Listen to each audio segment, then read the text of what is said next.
Hello, it's Barry Funkhouser from the SoCal Sound, and I am beside myself. Why? Because I'm with Say She. Naya, Piya, Sabrina. I'm so honored to be here with you guys. And first off, tell me, how did you find each other? But listen, we're happy to be beside you too. Wow, how did we find each other? Well, I say that's the New York melting pot for you.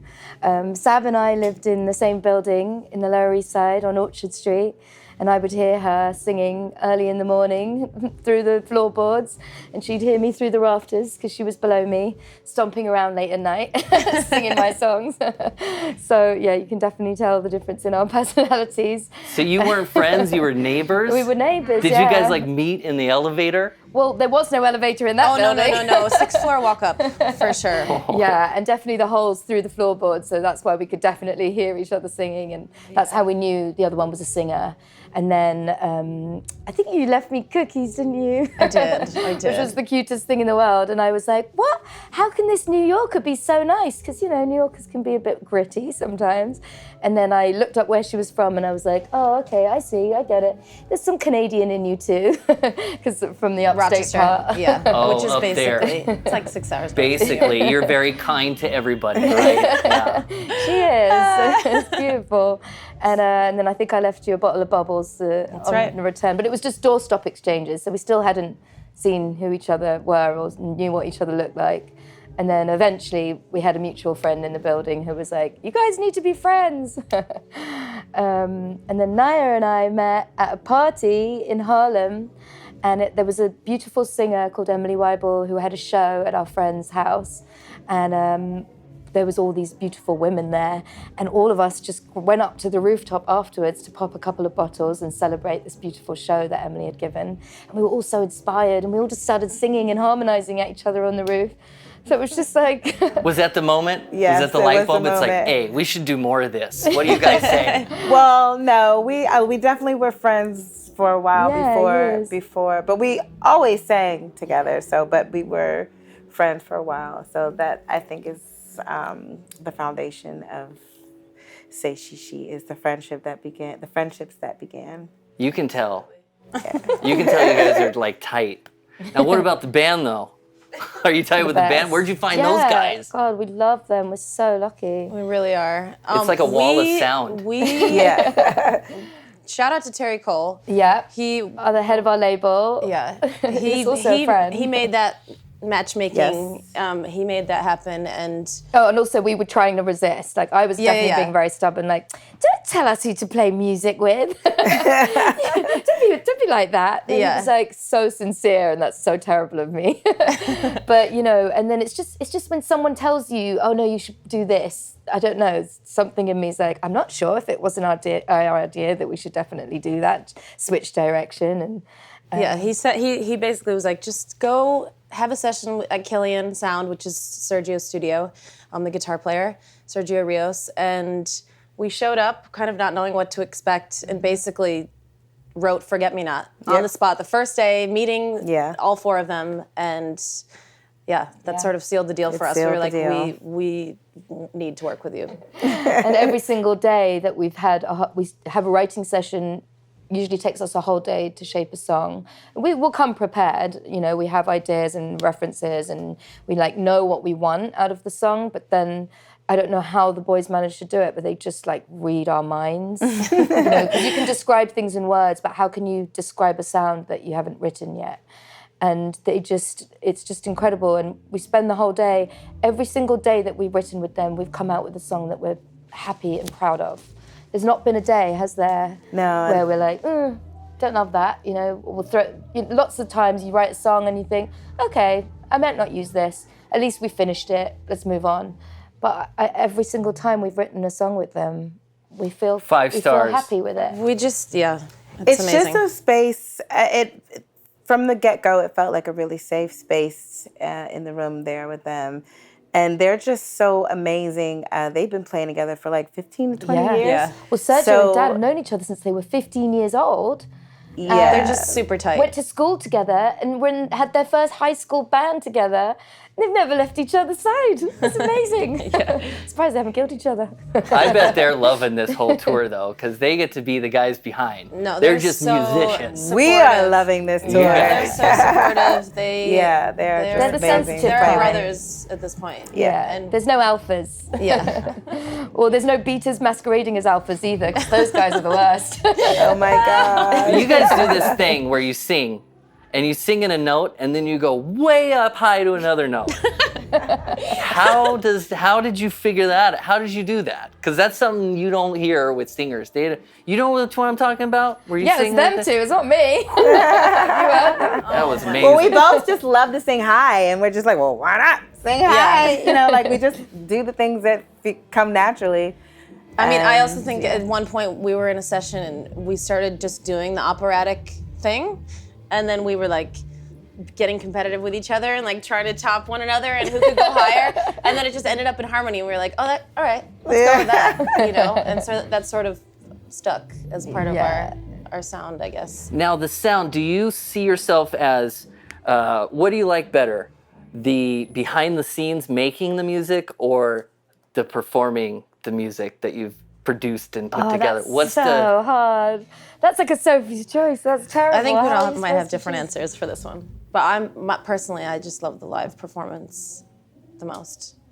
And I love the writing process. The actual recording process is more challenging. It's work. That's what Yeah, work Yeah, is. it's a little more tedious. It's, Yeah. but it's still fun. But not when we're recording live to tape. Maybe the vocal overdub sessions are. Yeah. But when we record, we always record live to tape. Yeah, with the band. You know, you can have this thing called demoitis when you get attached to your demo and then you just like never can quite recreate that magic.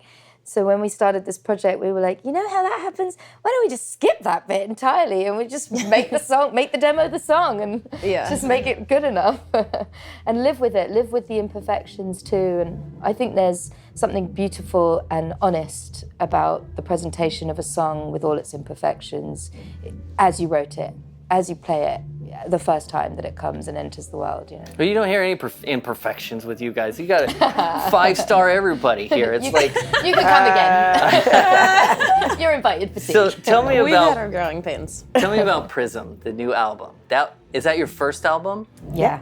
So when you had that in your hand, did you grab the vinyl first, or the artwork, or the CD? Like, how did that feel when you had the finished Prism right here? It went straight on the decks. Yeah. It did. Yeah, it went straight on the decks, and it was the artwork. My sister made that artwork, so that was super special. And it was, you know, such a labor of love and community. There was so many old friends, Naya's oldest friends, my oldest friends, Sabrina's oldest friends. Everybody had a hand in that record because it was made so long ago. These songs were the first songs that we ever wrote together, starting in 2017, 2018, and you know, and it took a while for that record to come and be made. The tangible vinyl, you know, there was a lot of backing delays with pressing plants. You know, they were completely backed up. So we had to wait a long time. There's only like 2 companies that do vinyl anymore anyway. So Yes. Yes. Someone needs to start more pressing plants. But the sound on wax is so warm, and we record live to tape, so we wanted that. We're all record lovers and, you know, collect a lot. And having that record on wax was so important to us that it was worth the wait. Even though you grow as an artist and you keep writing songs, and maybe the things that we wrote for Prism reflect how we were 3 years ago, and maybe we've changed and evolved in what we want to say, and we've been extremely lucky that our labels allowed us to put releases out in a non-linear way. And we don't really care for linear anyway. Everyone's so obsessed with thinking everything's linear. A calendar isn't even linear. It happens again every year. It's cyclical. And, you know, I just feel like we should go with that. And we're lucky that Terry Cole agreed with us and was like, yeah, you know, for Norma, we wanted to put it out straight away. We felt we had to say something. Tell me about Norma now. That's not on Prism, right? That's an after Prism situation. Where'd that come from? Because that's a fascinating story. You know, we had, in May, we came for some songwriting sessions with our band, who is here with us tonight. And we would go in, like Piya said, we would go in every day and start a session, and we'd come out with a song. On this particular day, we had just heard about the possibility of Roe v. Wade being overturned. And so literally we were so angry and so devastated by this news that we could not write any other song that day. No. So it kind of just poured out of us. And we felt like, well, this is the perfect opportunity to use our voices the best way we know how, in these lyrics and this energy in this song, and hope that, others will listen and be with us and stand for, and we were hoping that, it wasn't true and it wouldn't happen, but it turned out that it was overturned anyway, right? Yeah. So but there's still opportunities to lobby, and that's, I think, we're lucky that the lyrics still stand up, and it is about letter writing right now. And we just did an event with the Big Send, which is a great organisation working for Vote Forward America.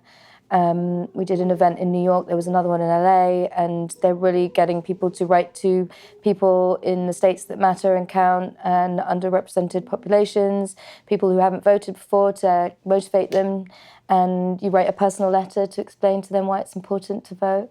And I took some of my neighbours who I was like curious what they were going to write, and they just wrote the most direct, straightforward New York, straight talking stuff. And I was like, this is great lobbying. My neighbours are amazing. They're like, you're an American, I'm an American. It's your right, it's my right, plain and simple. I loved it. Wow. Well, anytime you can write a song that has a message, that's incredible. And when it just comes out like that, it took the whole day, but man, aren't we glad that it did? Because look at what you made. That's an amazing song. Thank you. Now I want to ask about one more song, and that is Pink Roses. And Sabrina wrote that, right? Or did you all write that? I mean, we all wrote it, but it was inspired by a personal story of mine.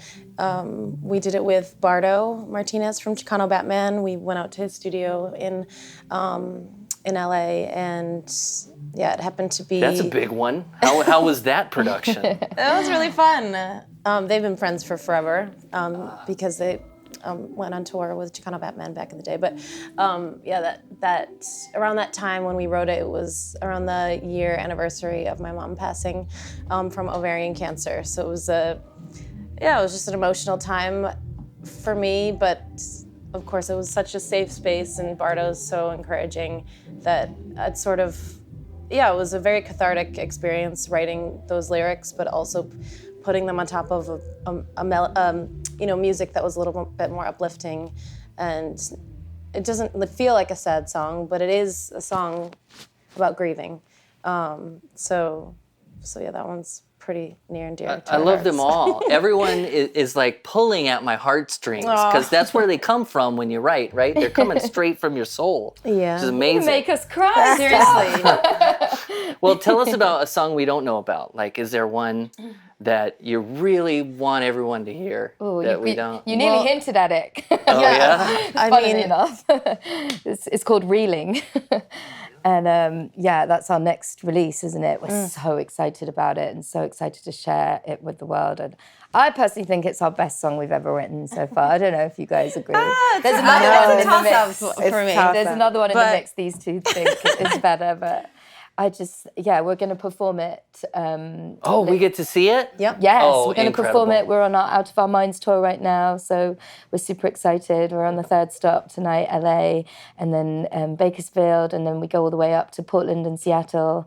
So this is the first headlining tour we've had, and we just want to play a couple of these new songs that aren't released yet. We think it's really fun to get everybody up and dancing and moving, and we're very much a live band and a listening experience. Our record Prism reflects a time when we were, locked down. We were making it over the pandemic with some old demos. It was about reusing and looking to the past and bringing what you have, working with what you have and the limitations of what you have too, and trying to make something that was soothing for people. And I hope that we achieved that. Oh my gosh, yes. But the live set is, that there's a time and a place for soothing experience, and then there's a time and a place to just get your ass on the dance floor. Yeah. Let's shake it all off. Oh my gosh. And I can't wait myself to see them play Say She She. It took me a while to figure. That's like does anybody have trouble saying Say She She? Where'd that come from? How did you come up with that name? Oh, it's a hat tip to Noel Rogers, who you just have to respect because that man can get everyone up on the dance floor and moving. And it's a like bilingual homophone, which sounds super nerdy, and it probably is just as nerdy as it sounds. But in French, c'est chichi means it's chic. And so it's a reference to the band. Oh, Chic. yeah. Now I get it. I love it. Well, Say She She, thank you so much for spending time with me. I cannot wait to go see you guys sing and do this thing. I saw a little bit. They do a lot better than I do. Well, thank you so much for being here, guys. Thank you. And we'll see you down the road when you're like even bigger. Thank you so much. Thank you. All right, let's go play.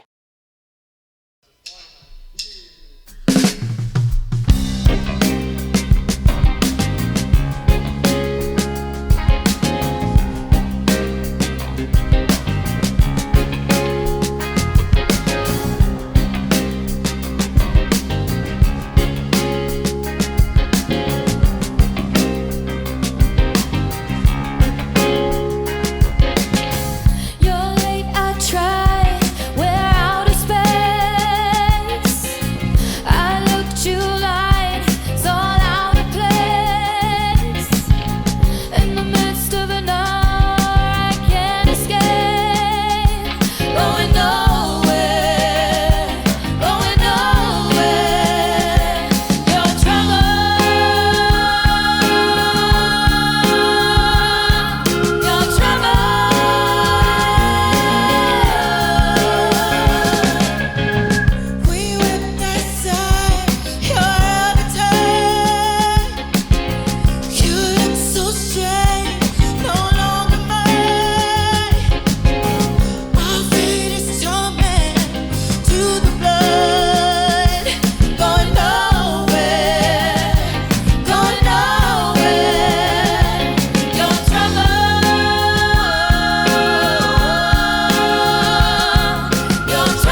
We will not go back.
I go